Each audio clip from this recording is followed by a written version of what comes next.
اس کے بعد عبداللہ بن مسعود رضی اللہ عنہ سے جو اس کی گردن پر پاؤں رکھ چکے تھے کہنے لگا، او بکری کے چرواہے، تو بڑی اونچی اور مشکل جگہ پر چڑھ گیا۔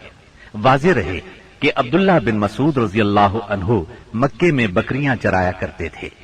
اس گفتگو کے بعد عبداللہ بن مسعود رضی اللہ عنہ نے اس کا سر کاٹ لیا اور رسول اللہ صلی اللہ علیہ وسلم کی خدمت میں لا کر حاضر کرتے ہوئے عرض کیا، یا رسول اللہ صلی اللہ علیہ وسلم، یہ رہا اللہ کے دشمن ابو جہل کا سر۔ آپ نے 3 بار فرمایا، واقعی اس اللہ کی قسم جس کے سوا کوئی معبود نہیں۔ اس کے بعد فرمایا، اللہ اکبر، الحمد للہ الذی صدق وعدہ ونصر عبدہ وہزم الاحزاب وحدہ۔ اللہ اکبر، تمام حمد اللہ کے لیے ہے جس نے اپنا وعدہ سچ کر دکھایا، اپنے بندے کی مدد فرمائی اور تنہا سارے گروہوں کو شکست دی۔ پھر فرمایا، چلو مجھے اس کی لاش دکھاؤ۔ جب آپ صلی اللہ علیہ وسلم کو لاش دکھائی گئی تو آپ نے فرمایا، یہ اس امت کا فرعون ہے۔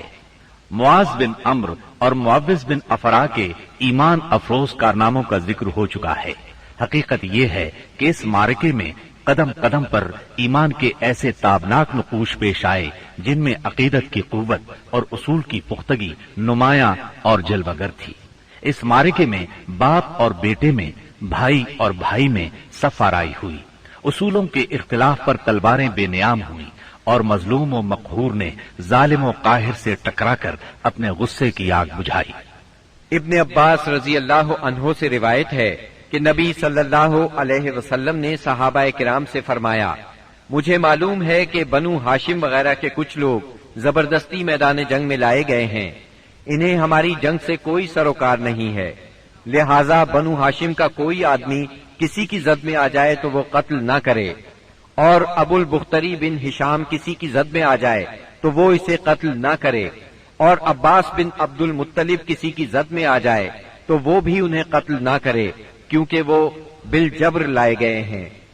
اس پر عتبہ کے صاحبزادے ابو حذیفہ رضی اللہ عنہ نے کہا، کیا ہم اپنے باپ بیٹوں، بھائیوں اور کنبے قبیلے کے لوگوں کو قتل کریں گے اور عباس کو چھوڑ دیں گے؟